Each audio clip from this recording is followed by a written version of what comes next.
tinha acabado o limite aqui no meu celular de filmar, começar de novo, tá? Mas eu vou começar aqui do capítulo 20. Agora eu vou fazer a explicação do capítulo 20 de Apocalipse e o versículo 5, que fala a respeito da primeira ressurreição. Mas os outros mortos não reviveram até que os 1000 anos se acabaram. Esta é a primeira ressurreição. Bem-aventurado e santo aquele que tem parte na primeira ressurreição. Então nós sabemos, irmãos, que tem duas ressurreições. Uma ressurreição para a vida eterna e a outra ressurreição no último dia, que é o dia do juiz do trono branco, onde todos ressuscitarão e ali para juízo, vão para serem julgados e serem lançados no inferno. Então tem duas ressurreições. E aqui está dizendo que os que ressuscitaram aqui nessa primeira ressurreição, eles são bem-aventurados, porque eles fizeram parte da primeira ressurreição. Então o arrebatamento da igreja é depois da grande tribulação. Correto? Bem errado, irmãos. Errado. Ah, mas a Bíblia está dizendo isso. Mas você tem que entender, irmãos, acerca da ressurreição. A ressurreição, ela é sim duas ressurreições. O que ocorre é que a primeira ressurreição, ressurreição de pessoas em corpos glorificados, porque houve bastante gente que ressuscitou. Jesus ressuscitou Lázaro, não ressuscitou? Jesus ressuscitou o filho da viúva de Naim, correto? Mas não é desses mortos que nós estamos falando.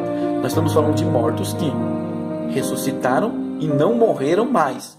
E esses aqui, Lázaro, o filho da viúva de Naim, e muitas outras pessoas que ressuscitaram, elas tornaram a morrer, correto? Então nós estamos falando de ressurreição de pessoas com corpos glorificados, que esses aqui reinaram com Cristo durante 1000 anos. Então já reinaram com corpos glorificados. Então nós temos que entender que sim, é uma ressurreição. Porém essa ressurreição, ela ocorre em 3 etapas. Ah, irmãos, mas da onde que você tirou que ocorre em 3 etapas? Irmãos, nós temos que voltar para o Antigo Testamento. Nós não precisamos nem voltar para o Antigo Testamento. É só nós voltarmos, por exemplo, para o livro de Mateus, capítulo 27, versículo 51. Aqui no Novo Testamento, nós já também tiramos base de que a ressurreição, ela é 1 Coríntios 15, versículo 29, se eu não me engano. 20, se eu não me engano. Também fala a respeito de ressurreição. Então, vamos em 1 Coríntios 15, 20. Vamos falar a respeito de que a ressurreição ela ocorre em 3 etapas, e depois a gente vai, se precisar, em Levíticos. Vai depender se eu conseguir explicar bem direitinho aqui, a gente precisa ir em Levíticos.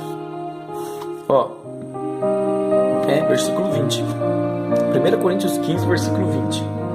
Mas agora Cristo ressuscitou dos mortos e foi feito primícias.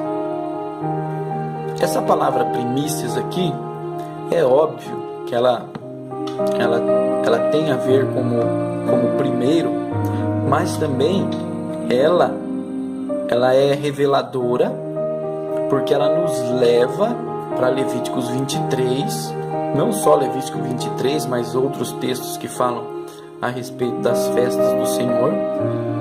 Então, isso vai nos arrebatar, vai nos fazer um link com Levíticos 23 também.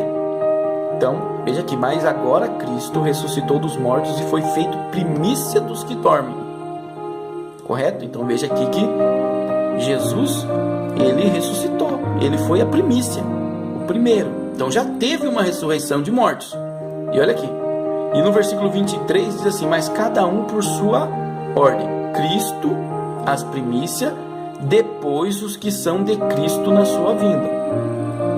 Então aqui já houve uma ressurreição. Mas você pode falar: mas a de Cristo não conta. Tá bom, vamos dizer que a de Cristo não conta, mas esse texto já nos levou para primícias, correto? Eu vou ler agora, vou falar para você quem são as primícias, junto com Cristo. Daí você tem que entender todo o ritual da festa das primícias, que eles recolhiam a primícia e eles ofereciam no templo, o sacerdote movia o molho, oferecia ao Senhor, e aí o povo estava apto a fazer a colheita geral. Tem que entender tudo isso aí.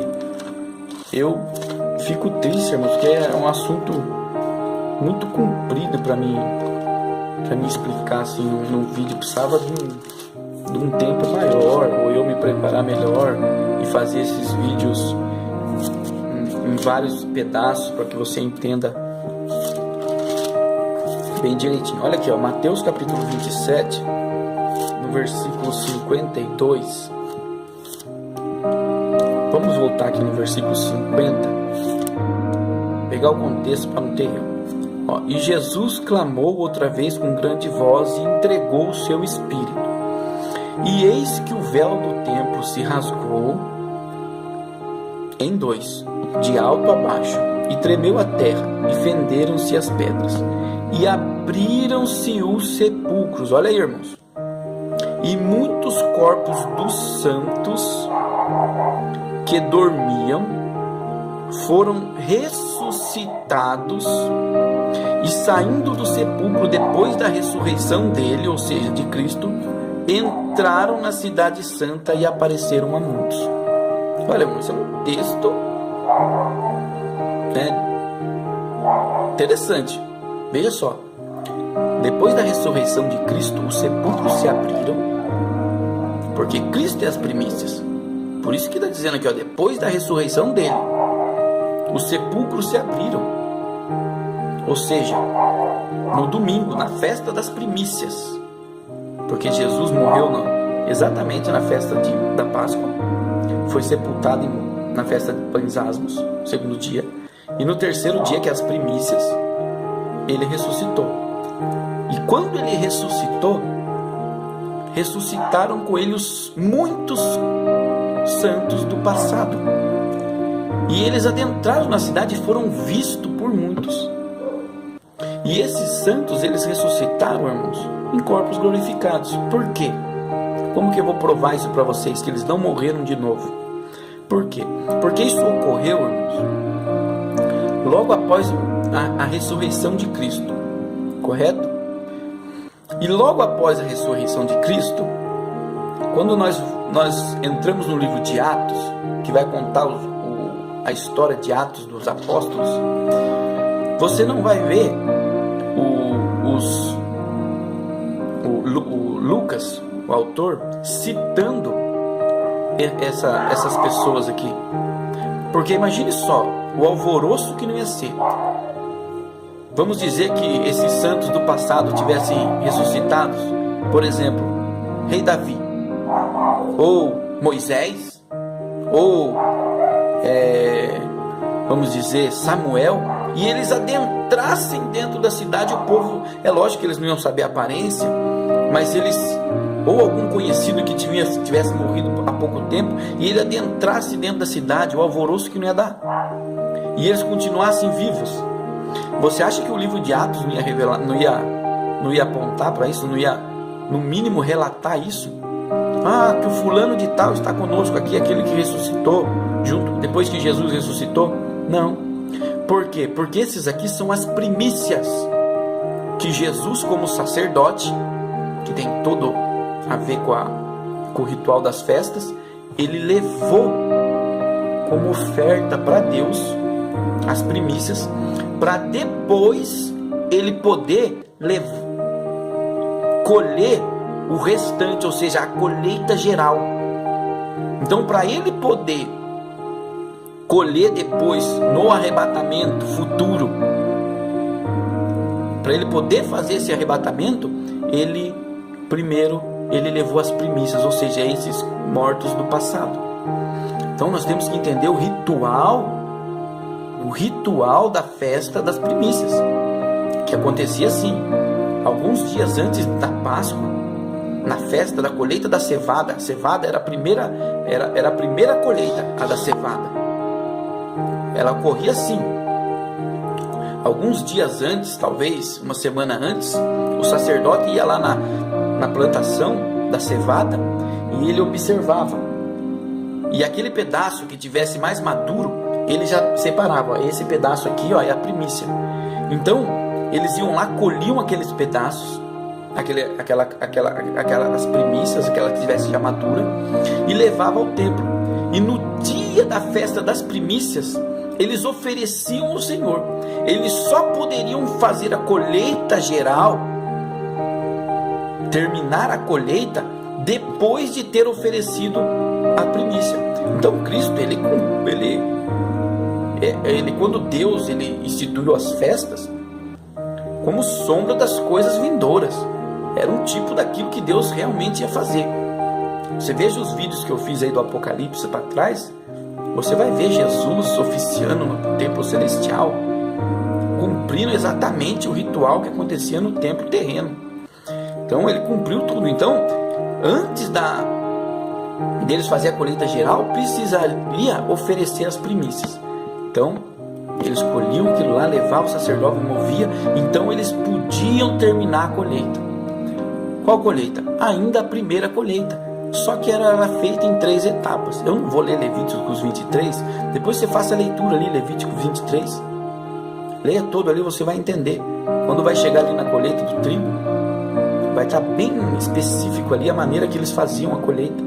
Eles faziam de que forma? Eles colhiam as primícias, levava para o sacerdote, oferecia no templo as primícias, era oferta para o Senhor.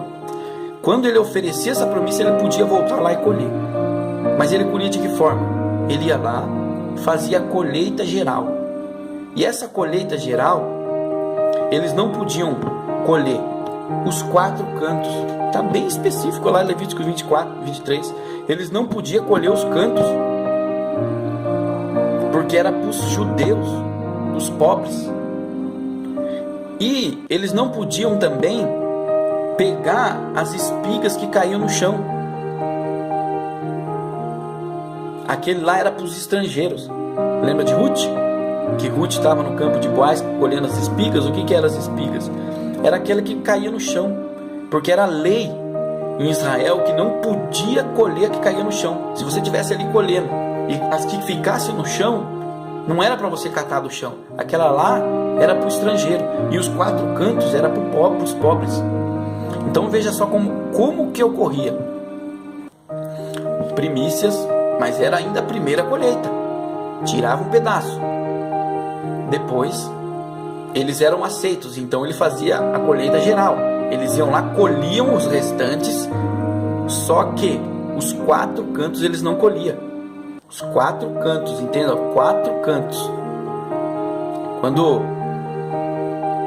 Quando Jesus estava passando com Pedro lá, no caminho, com os discípulos, e eles colheram as espigas lá, eles não estavam roubando. Não, aquilo lá era para os viajantes mesmo, para os pobres.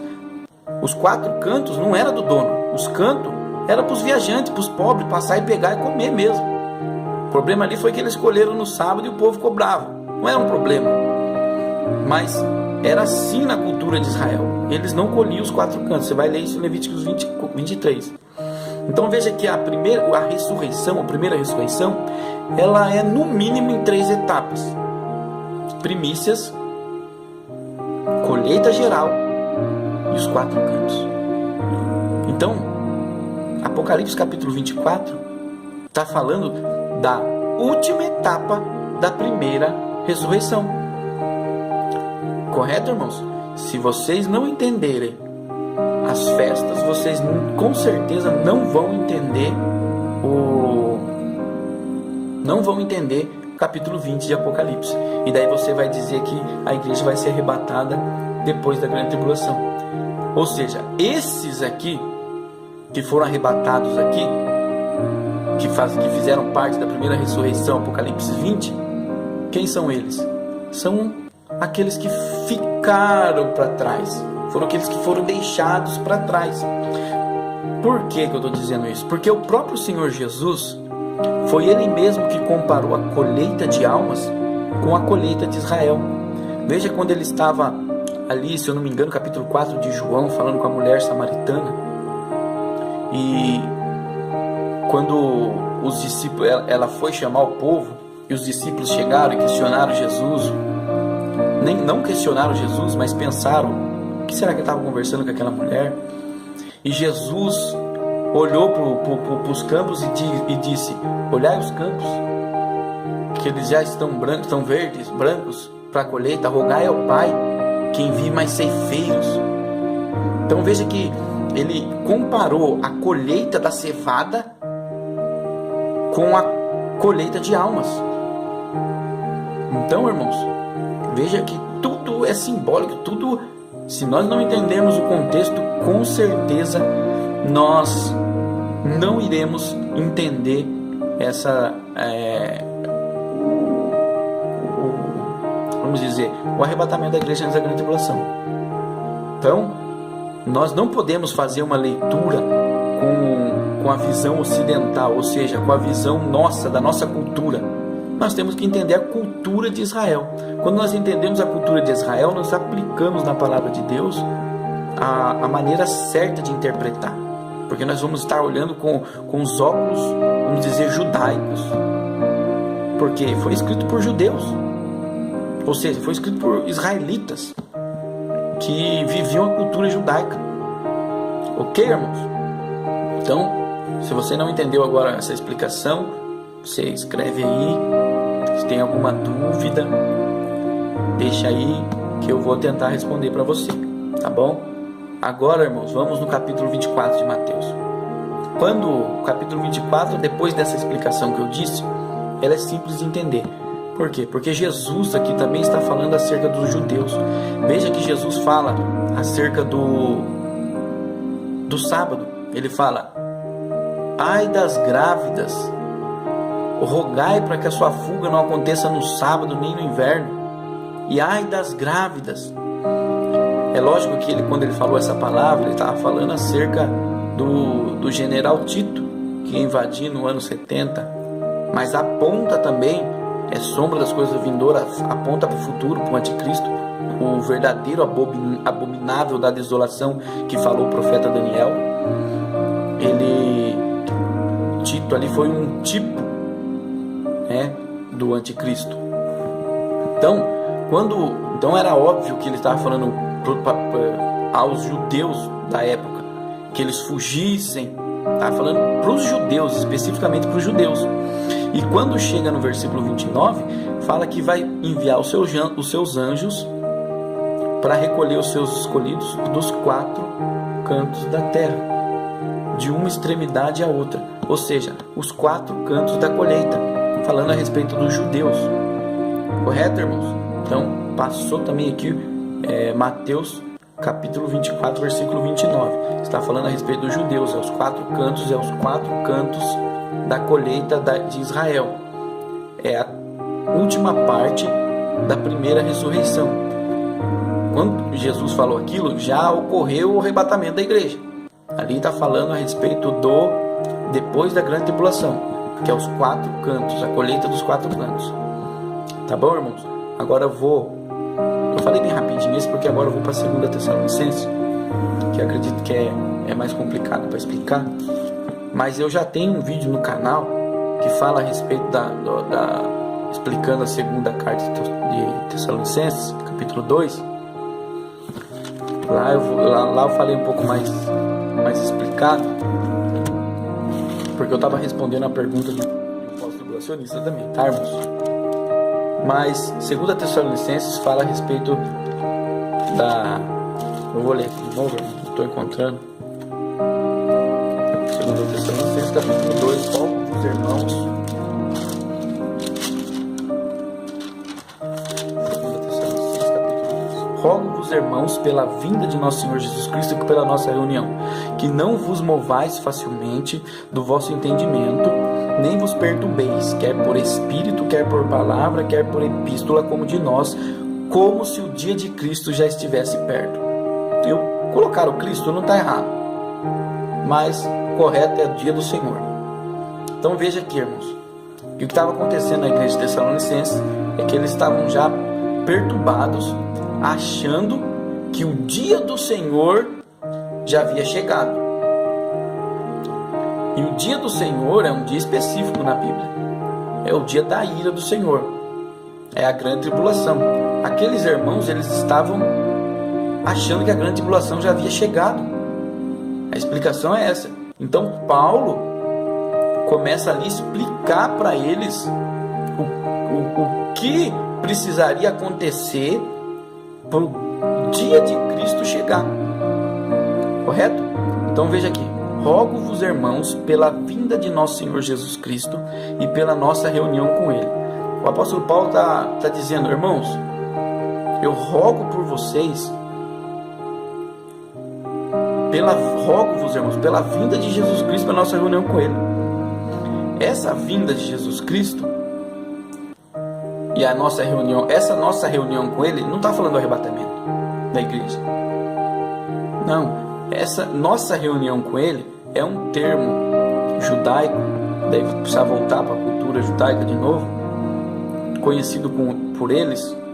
Reunião é como é chamada a festa de tabernáculos.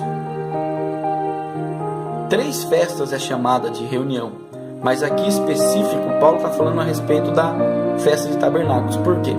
Porque primeiro ocorre a vinda de Cristo, e depois que ocorre a vinda de Cristo, como diz aqui no versículo 8, diz, então será revelado o iníquo, o qual o Senhor desfará pelo assopro da sua boca e o aniquilará pelo esplendor da sua vinda. Então veja que são fatos que ocorrem em sequência. A vinda de nosso Senhor Jesus Cristo para destruir o anticristo e a nossa reunião com Ele, que é o que? Tabernáculos. A festa de tabernáculos é conhecida como reunião, não é arrebatamento. Então, nós temos que entender o que Paulo está querendo dizer. Existem 3 coisas aqui nesse texto que nós precisamos especificar.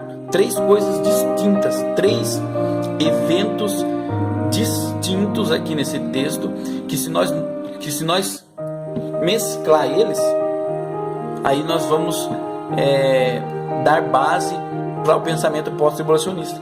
Está entendendo? Então, qual que é a vinda de Jesus Cristo, que é para aniquilar o anticristo com o esplendor da sua vinda.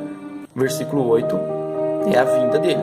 Paulo fala que a vinda dele vai ser para aniquilar, ou seja, quando ele vai colocar os pés dele aqui, Zacarias 14, para destruir, o próprio capítulo 19 de Apocalipse, quando ele fala vai pisar o lagar do seu furor, que aponta para Isaías 63 também.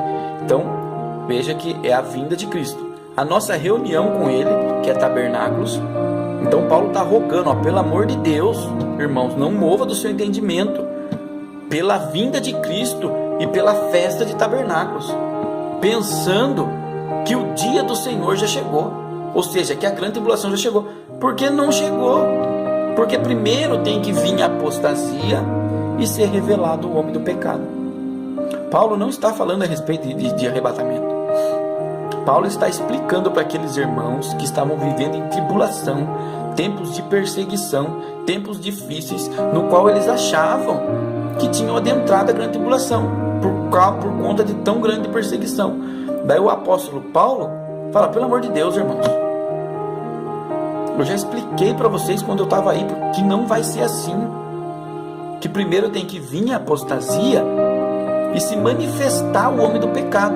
Quando se manifestar o homem do pecado, aí sim vem o grande e terrível dia do Senhor, que é a grande tribulação. Entenderam, irmãos? Então, se vocês não entenderam ainda, deixa aí escreve aí no comentário, ou vai lá no meu canal, Amo ao Senhor Jesus, e tem um livro, um vídeo lá, é bem simples o vídeo, irmãos, eu nem editei nada, só coloquei lá, faz muito tempo já que eu fiz esse vídeo, e era para responder uma pergunta do pós-tribulacionista que eu fiz. Daí você vai lá e você, acredito que eu esteja explicando melhor lá, eu já tá com mais de 1 hora que eu tô falando, irmãos. Então você vê que são assuntos complexos. Tá bom, irmãos? Eu peço que, se você gostou do vídeo, se você dá um joinha aí, compartilha aí nas redes sociais, inscreve aí no canal, para o canal venha crescer, mais pessoas venham chegar nesse entendimento. E se eu errei alguma coisa, irmãos, eu peço desculpa para vocês. Vocês escrevem aí, eu me retrato, eu faço outro vídeo explicando certo. É só você me convencer que eu tô errado, eu faço um vídeo, até digo, ó, fulano de tal me convenceu, o arrebatamento é pós-tribulacionista. Eu ainda tenho alguns questionamentos, irmãos, acerca disso, tá? Mas isso deixa para outro vídeo, tá bom, irmãos? Mas Deus abençoe vocês.